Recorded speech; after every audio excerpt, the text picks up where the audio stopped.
At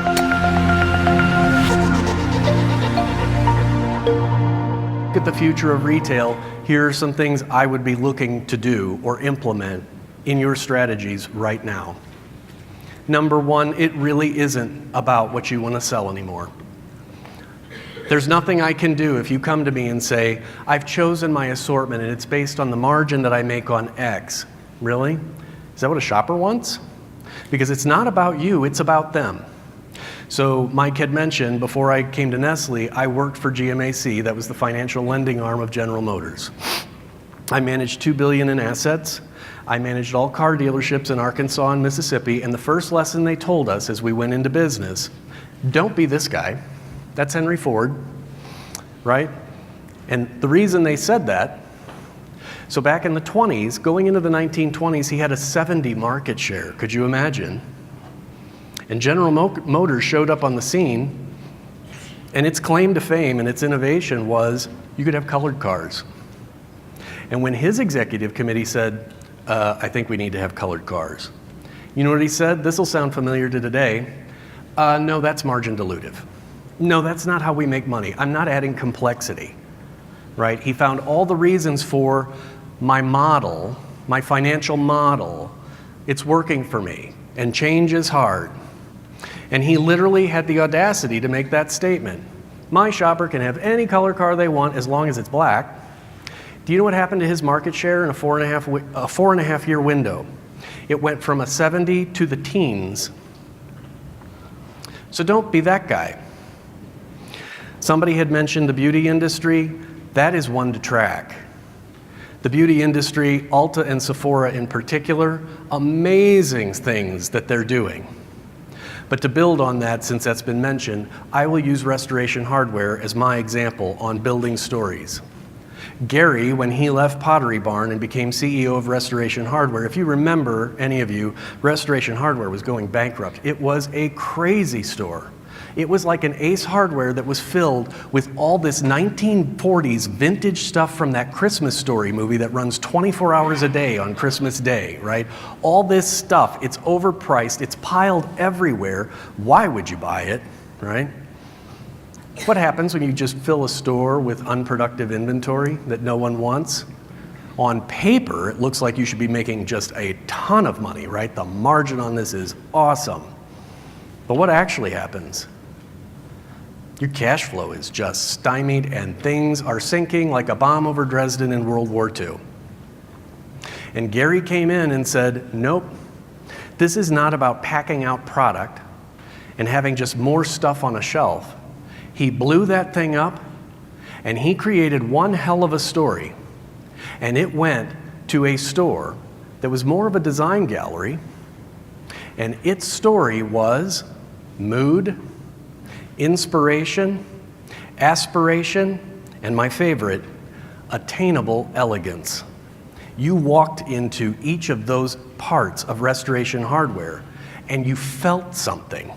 And he was one of the first people that actually said, good God, if you want the paint on the wall, I'll sell that too if you want to create the whole mood in your house. That is why when his earnings were announced, I believe 3 months ago, he blew the doors off. Has Angela presented at this conference before? I think she has, hasn't she? We need to print this and send it to her and just ask her to autograph it, right? And she can send it all back to all of us and we can use it as an inspiration. Stay classy, Ange, right? Because what she's talking about here with Appletown Squares, it's third place. First place is home. It's where you spend the most amount of your time, in theory. You're with your family, right? Second place is work. What is third place for most US citizens? It is Starbucks. And you know why that model works? They don't care what you want to do when you're in the store. In fact, Angela doesn't care what you want to do when you come to the town square. You know what the unifying tie is that binds at Starbucks? We've all come in from all walks of life. Some are just coming in and coming out because you just have to get that espresso fix. That would be me. Some are college kids with noise-canceling headphones just working on papers. Some are little kids that are getting sugar highs, drinking frappuccinos in colors God didn't intend. It doesn't matter why you're there, and you can stay however long you want to stay. Just hang and be part of the Starbucks family. And that's exactly what she's creating with Apple Town Squares. Personalization's been mentioned. Be very careful here. It's a double-edged sword. We call it peanut butter spreading. You can't just send out mass emails where all of a sudden I pop that thing open and I go, oh my God, why did they send this to me? Guinea pig BOGOs? You don't even know me. You go to my spam folder, right? On the flip, 2 weeks ago, in came all the research on retailer efforts around personalization, and what did 75% of all Americans say? Retailers' current efforts around personalization are, and this is their word, creepy. The second word that they had for it was stalkerish, which means the tech that's coming into play can't seem to stop from making people feel extraordinarily uncomfortable. Words are important. Word choices are very important. You have to make me feel like you know me, but don't make me feel like I'm going to open a closet and scream. If anyone's been to the Nike Soho store, good job by you. If you haven't, I'd get there. This store, they don't measure sales at all. They don't. Really, when you go to this store, what they're measuring, it's almost like when you work with a media or an ad agency or a media group. It's like a Millard Brown report. Perceptions, impressions, right? You have quantitative research and qualitative research.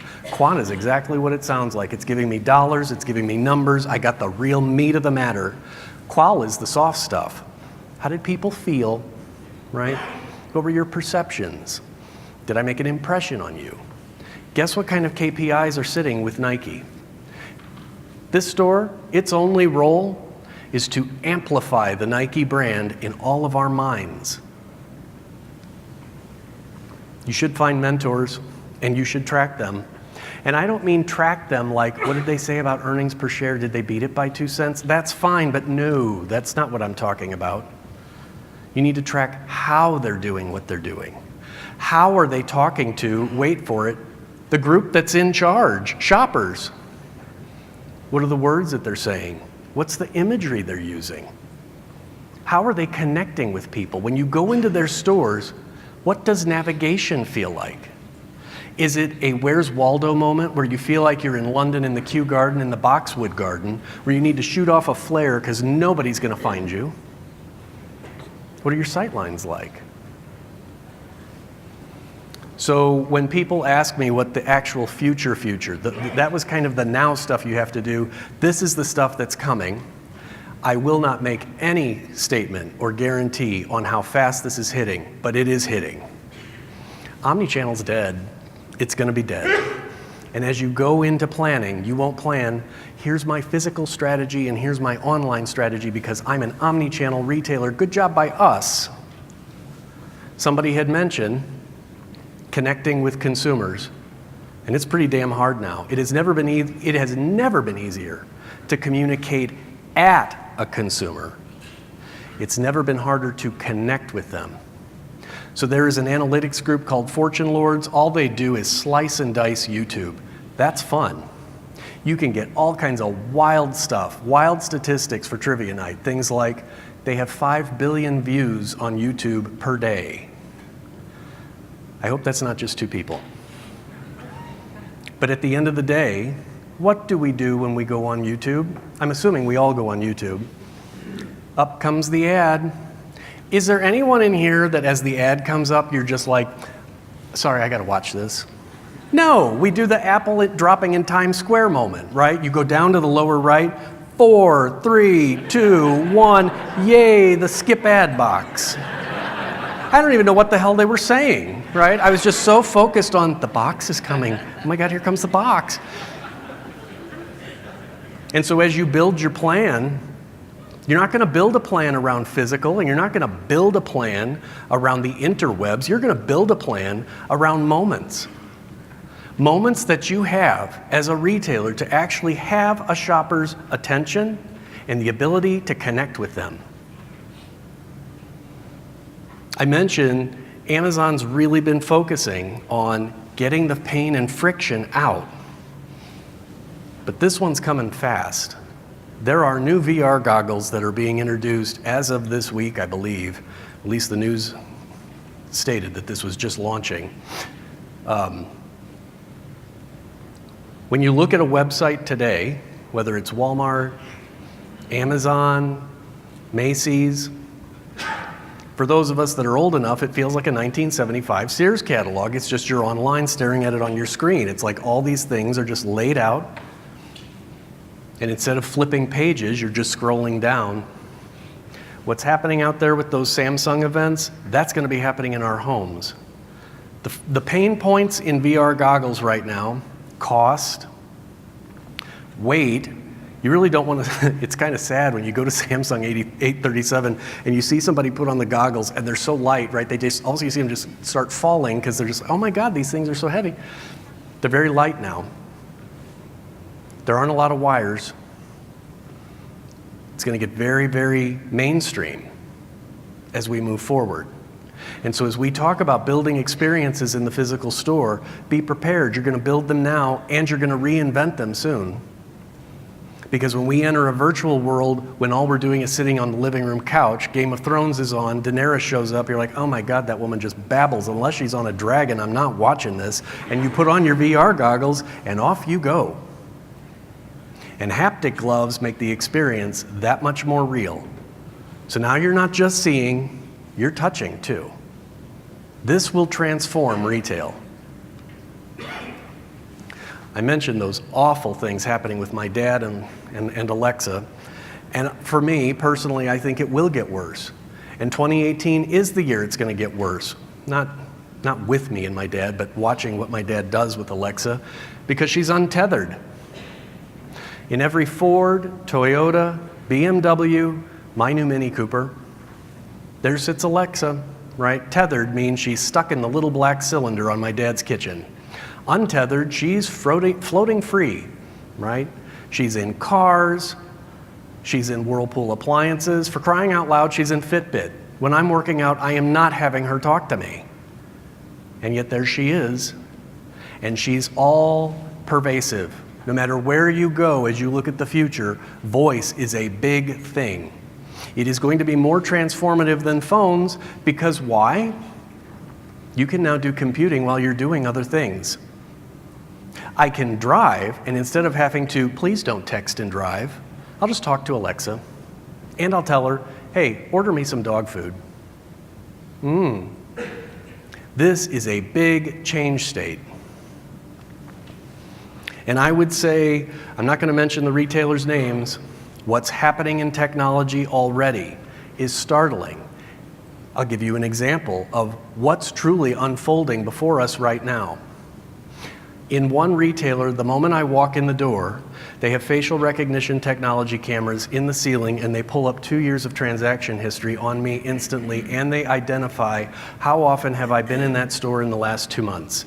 And the moment they dissect my frequency for being in there, they have classified me. I hope the names aren't rude, right? Like easy target, or he's really ignorant, he doesn't know where he's going. You know, I don't know what I'm labeled, but I do know that they label us. Because I have the app, they are now GPS tracking me throughout the store. They are watching my every move, and they're pulling up navigation patterns for, is everybody walking in that direction? What's the type of merchandise we should put over there? Everybody seems to swing left. They're tracking everything I'm pulling down, downloading in the store. Is he checking prices while he's in here? Is he showrooming us? Oh my God, is he playing Chihuahua or Muffin again? Do you know what I'm talking about? It is so bizarre, and you can pull it up on your phones while I talk. I'm almost done here. It's kind of funny too. Chihuahua or Muffin is a humongous grid, and it is nothing but Chihuahua faces and blueberry muffin tops, and you have to figure out which is which. They don't care what you're doing in the store, but they're tracking what you're doing in the store, right? And this is what's happening now. And then these retailers also have cameras sitting on the shelves in the very aisles that you're walking in. And it's not because of shrinkage, right? Is he stealing? It's because they're trying to look at, how am I emoting? Is he confused? Does he look perplexed? Is he smiling? Is he investigating? And what do you think it's doing to the KPIs for these retailers? And this is who you're competing with. So when we talk about personalization, how much do you think they know about all of us?